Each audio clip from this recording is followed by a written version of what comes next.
Before we start, this is a bonus episode, and it's a tender one. It's about losing a parent, about the season that ends in goodbye. I am blessed to have both of my parents still in this world, so I don't know the heartbreak of losing a parent. I've watched my parents lose their parents, and it hurt deeply. Before we had tools like I share on my podcast to assist, I watched my parents walk through those times very gracefully. But if today isn't the day for that for you, that's okay. I do not want to trigger anyone listening. Save this episode. It'll be here when you need it. Welcome to AI for Working Moms. I'm Lakeisha Holloway, and this is season 3 of the 10-Minute Agent. This season, the theme is agents at the edges of life. Most of the time on this show, we use AI to make a full life run smoother. But every now and then, life hands you a season that isn't just busy, it's heavy. A diagnosis, a layoff, a loss, the seasons you can't optimize your way out of. So this season, I'm showing you something different, how to build a seasoned agent. One temporary helper built for one hard chapter and retired when that chapter passes. Not another thing to maintain forever, just enough support to get you through. Build with power, lead with trust. Let's get into it. It's 8 a.m., 3 weeks after the funeral. Renee's phone lights up on the counter. Time for Mom's morning medication. The seasoned agent doesn't know. How could it? She built it back in the spring in the worst 72 hours of her life to keep her mother's care from falling through the cracks. And it worked. For months, it held everything. The pills, the appointments, the questions for the doctors. It just doesn't know that the season is now over, that her mother is gone. So it keeps doing its job, gently, faithfully, reminding her at 8 every morning to take care of someone who isn't here anymore. And Renee stands in her kitchen and she can't bring herself to turn it off. I wanted to make this episode because in the main story of the season, Renee's mom pulls through. She stabilizes, and that's real. That happens. Thank God. But sometimes it doesn't. Sometimes the season ends in goodbye. And if that's the season you're in, I didn't want you to feel like the only one who didn't get a happy ending. So this one's for you. Stay with me. Here's the thing about building a seasoned agent for a hard season. You build it hoping the season ends one way. And sometimes it ends the other way. When it does, you're left with something strange. A little machine still running, still trying to help, still pointed at a person who's no longer here. Nobody warned you that one of the small, sharp griefs of losing someone is the technology that hasn't caught up yet. The reminder, the shared calendar, the automatic refill at the pharmacy. I'm not going to teach you a build today. There's nothing to optimize about this. Instead, I want to do 3 gentle things with you. Name what AI must never become when you're grieving. Name a few quiet things it can carry. And talk about how to lay the agent down on purpose with some tenderness. So let's take them slowly. So reflection 1, what AI must never become in grief. First, a boundary. The most important one in this whole season. When you're grieving, AI must never become a way to avoid the grief. And it can be so tempting because these tools are good at sounding like comfort. They'll generate the words. They'll fill in the silence. They'll keep you busy so you never have to sit in the ache of it all. But the ache is not a problem to be solved. It's love with nowhere to go. You don't want to automate your way around it. You want to feel it because feeling it is part of how you carry her with you now. There's a second line, even firmer. There are tools now that promise to recreate a person who's gone, to clone her voice, to chat as if she's still texting back. I understand this pull. I do. But I'll be honest with you the way I always am. Please don't do that. Not because it's wrong to miss her that much. That's the most natural thing in the world. But because a simulation cannot love you back, and grief needs somewhere to go. I remember a year or so ago, a cousin of mine sent an image of her father, my mom's brother, to her two aunts. And when they saw it, it kind of broke my mother a little bit. And my aunt was like, I can't look at that. Those stuff don't necessarily bother me, but I can understand their point of view. To hear their brother's voice and to see a picture of them and to see it all in a simulation, knowing it's not him and it can't love them back, it can't talk to them the way he did so many years ago, was just too much and they couldn't handle it. So a photograph can remember that loved one. A recording remembers.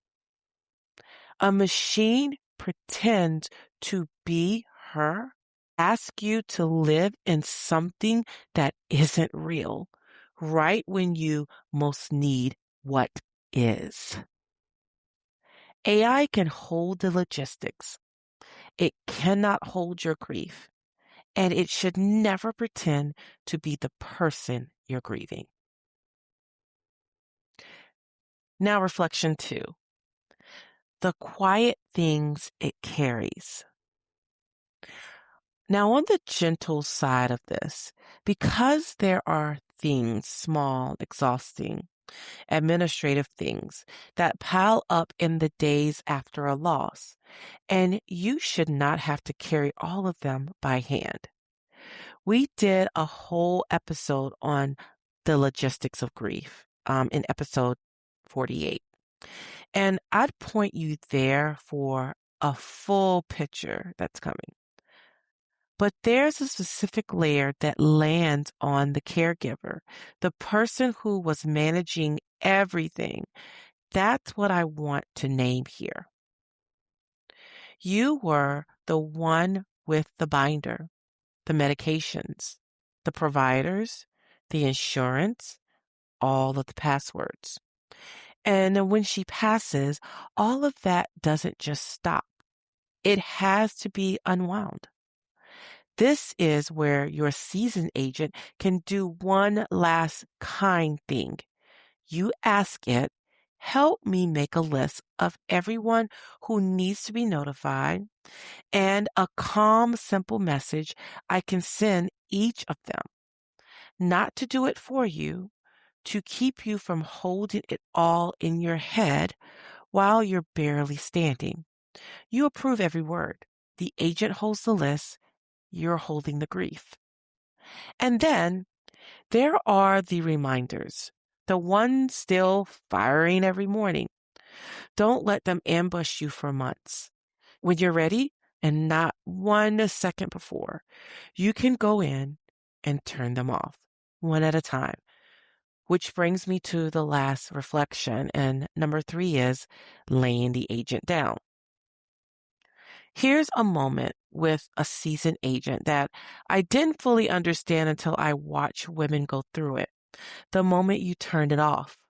For a season, the agent was how you took care of her. Every reminder was an act of love, handed to something that wouldn't forget. So turning it off doesn't feel like delegating an app. It feels like one more goodbye, like you're being asked to stop taking care of her. So I want to give you permission to make it a small ritual instead of a chore. When you're ready, sit down with it one last time. You can even read back what it did, the months of appointments it tracked, the questions it helped you ask. Let yourself see it. That's a record of how hard you loved her. And then retire it on purpose, the way you close a photo album gently, not throw it away. The season agent did its job. The season it was built for has ended. And letting it go is not letting her go. You keep her close in your heart. You just don't need the machine to hold her anymore. You'll do that yourself now for the rest of your life. The after letter for this episode is E, empathy. Usually when I teach empathy, I mean, does your AI consider context? Does it account for the human on the other side? But here I mean something simpler and harder. Empathy is knowing where the machine stops and the human begins. AI can carry your list. It can draft your hard messages. It can take the 8 a.m. reminder off your shoulders when you're finally ready. Those are real gifts. Take them. But the grief itself, the missing her, the way the kitchen feels different now, that's yours. That's holy ground, and no tool belongs on it. Empathy in this season means letting AI do the small things so you have room for the only thing that matters, feeling it, and letting the people who love you be near you while you do. I'm not going to give you homework today. Well, not really. If you're in this season right now, your only assignment is this: be where you are. Let people bring the food. Let the agent hold the list. And don't turn anything off until you're ready. There's no schedule for this. If you're not in it, if you listened for someone you love who is, then here's your one thing. Go be a person for them this week. Bring the meal. Sit in the quiet. Be the thing no agent can be. This was probably one of the hardest episodes I had to record. I said at the top of the podcast episode that I have not lost my parents, but I was there when my mother's mother passed. I was 17, one of the hardest things I've ever had to go through. And I remember the moments up until her death and the days after. They were hard. So this springs up. It rips a wound wide open for me. So if you end the season right now, I just want to hug you. I hope you can feel that. If you need somewhere to go, a soft place to land, the AI Confidence Playground is there. The link is in the show notes. You don't have to perform anything. You can just say, I'm in a hard season, and a room full of people who understand will hold that with you. That's all I'll ask of you today. Here's what I want to leave you with. You built something to help you love her well through the hardest season. And it did. And now the season has ended in a way you would have given anything to change. The agent can be retired. The loved cannot. You carry that one yourself now, and you are so much stronger than you feel this morning standing in your kitchen with a reminder you're not ready to turn off. Take your time, Mama. There's no wrong way to do this. Be gentle with yourself. I'll see you in the next episode. Thank you for listening to AI for Working Moms. If today's episode gave you one thing you can actually use this week, do me a quick favor. Follow the show and leave a review. It's the simplest way to help another working mom find us. And if building an agent still feels out of reach, start with my free 10-minute agent workbook. It walks you through building your very first AI teammate start to finish in about 10 minutes. That's the foundation everything this season is built on. You'll find it at aiconfidenceblueprint.com/10-minute agent. Then come practice with us in the AI Confidence Playground, a free Facebook group where we learn and build real confidence with AI together. Want to know where you and your kids stand with AI right now? I've got 2 quick quizzes for that. Every link I mention lives in the show notes and at my podcast resources hub. Here's what I want you to remember, Mama. You don't have to do everything and you don't have to do it all at once. You can excel professionally without sacrificing your family on the altar of success. This is AI for Working Moms because the future of work should work for moms too. I'll meet you in the next episode.